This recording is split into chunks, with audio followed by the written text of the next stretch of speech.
The battle between elite offense and disciplined defense. Anadolu Efes tasked with the seemingly impossible, containing EuroLeague MVP Kendrick Nunn. The scorer, who had terrorized defenses all season, suddenly facing a wall of resistance engineered by Luka Banki.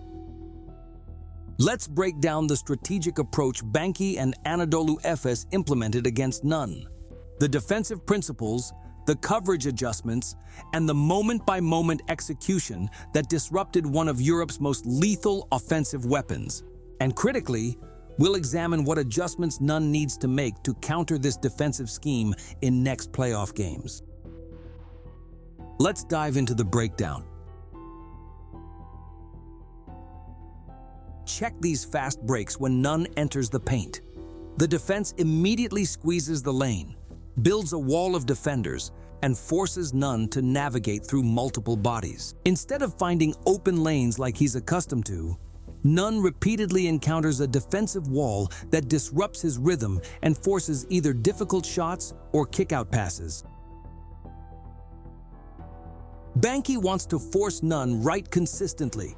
As soon as Nunn manages to go left and drive to the basket, a wall is formed in front of him. Watch how Bryant leaves Grant completely alone to form this wall. This is a calculated risk. They'd rather concede an open shot to Grant than allow Nunn to get downhill with his strong hand. You should also notice that the greens don't have optimal spacing here. Nunn and Slukas should be in the corners, and Juancho near the right slot to spread the floor and create better passing lanes. This compressed spacing plays right into Efes' defensive strategy, making it easier to form that wall while still recovering to shooters. Watch Nunn here against Poirier's soft hedge with Osmani as the low tagger.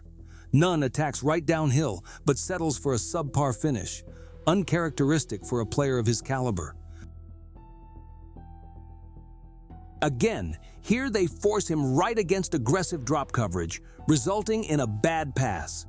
Notice this defensive formation. Bryant acts as the high tagger, Osmani stunts from the wing, and Dozier is waiting under the basket, leaving Grant all alone in the short corner. The more teammates Nunn has on the strong side, the more defenders the defense can commit to stunt or rotate toward him. So maybe the Greens should try some empty corner pick-and-roll actions and see how it goes. This would reduce the help defenders available and potentially create cleaner driving lanes for Nunn to attack. In the cases where he manages to go right and find space to drive, his finishes are not of his usual caliber. This defensive approach seems to have affected his touch around the rim, turning a typically elite finisher into an average one when forced out of his comfort zones. Nunn needs to find his caliber quickly. He experienced a similar situation in last season's playoffs against Maccabi, where he averaged just 9 points in the first 2 home games before exploding for 26 points per game across the next 3 contests. His ability to make these adjustments could determine the series outcome. Against ice coverage here, he manages to get by Poirier and Larkin, but misses an opportunity. There's space for a pull-up 3 instead of driving into the congested paint and settling for a contested mid-range against Dozier. This highlights one adjustment Nunn needs to make, recognizing when to pull up early rather than forcing drives into Anadolu Efes' help defense. When defenses are this committed to walling off the paint, sometimes the best counter is to punish them from distance before the help can rotate.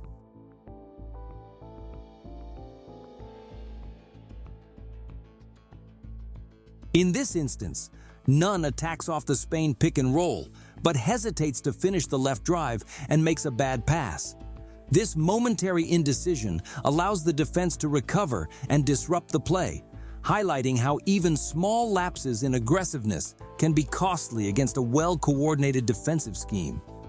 Here, there was a chance of pulling up in the short corner rather than taking the hard path to the congested paint, even if he manages to make the tough shot.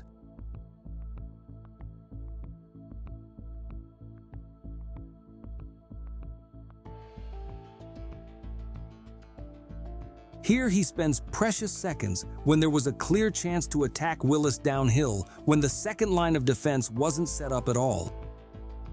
Here in crunch time during a critical possession, Nunn could have pulled up right when Poirier was retreating and Dozier was partially neutralized.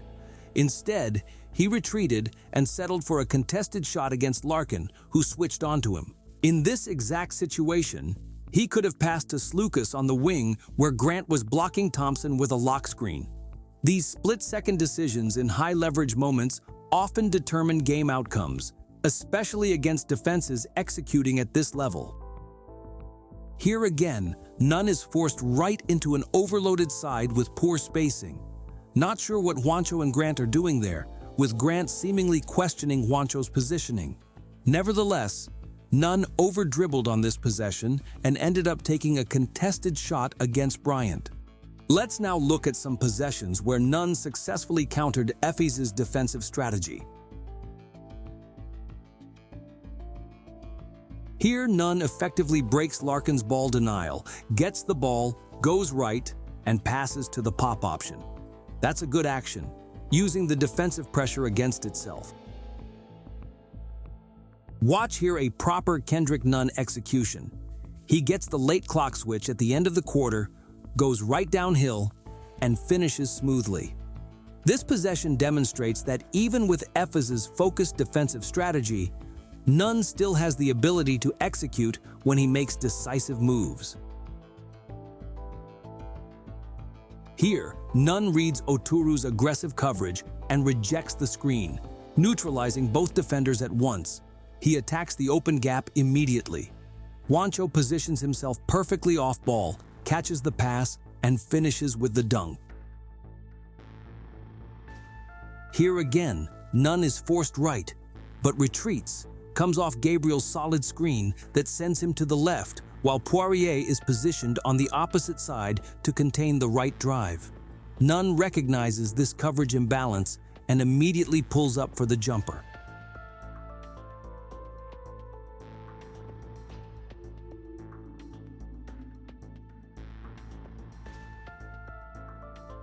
Here Nunn goes right. Bryant stunts off Osman in the corner, and Nunn makes the correct read to find him for the open three. One more good finish from Nunn here, attacking in early offense, rejecting the screen, going left, and finishing with a floater in good spacing. Solid screen by Yurtseven here. Nunn goes left and makes the pass to the big man for the easy basket. As you can notice, when Nunn goes left, a lot of good stuff happens. His comfort level attacking in this direction creates better finishing angles and passing lanes, leading to higher percentage opportunities for both himself and his teammates. Notice also how the change of angle can create opportunities by sending the ball screener's defender to the opposite side. One more effective counter against this kind of defense for Nunn is to offload him by getting the ball out of his hands for some possessions and making him a catch-and-shoot player, where he shoots with excellent efficiency this season. This role reversal forces Efes to adjust their entire defensive scheme, as they can no longer focus exclusively on containing his on-ball creation. To wrap this up, Pana needs to make specific adjustments to counter Efes' defensive scheme. Nunn must utilize screen rejects and change angles to access his efficient left-hand drives while maintaining disciplined spacing with just one teammate on the strong side. This prevents defense from stunting or rotating from help positions. Empty corner pick and rolls create optimal geometry, removing the low-man defender and forcing difficult coverage decisions. Nunn's finishing package needs refinement. He must be more decisive and read situations better, executing early pull-up jumpers instead of forcing drives into congested paint areas. His current hesitation leads to soft finishes when vertical explosion or decisive kickouts would be more effective. Finally, leveraging his excellent catch-and-shoot efficiency will create off-ball gravity and reduce his ball handling burden. Game 3 will reveal if Pana and Nunn can implement these adjustments against Efes' defensive scheme. These execution details often determine playoff outcomes as much as talent does. The beauty of basketball lies in these tactical chess matches that make every possession meaningful. Hit that subscribe button for more breakdowns like this. This is Baskethead, breaking down the game we love.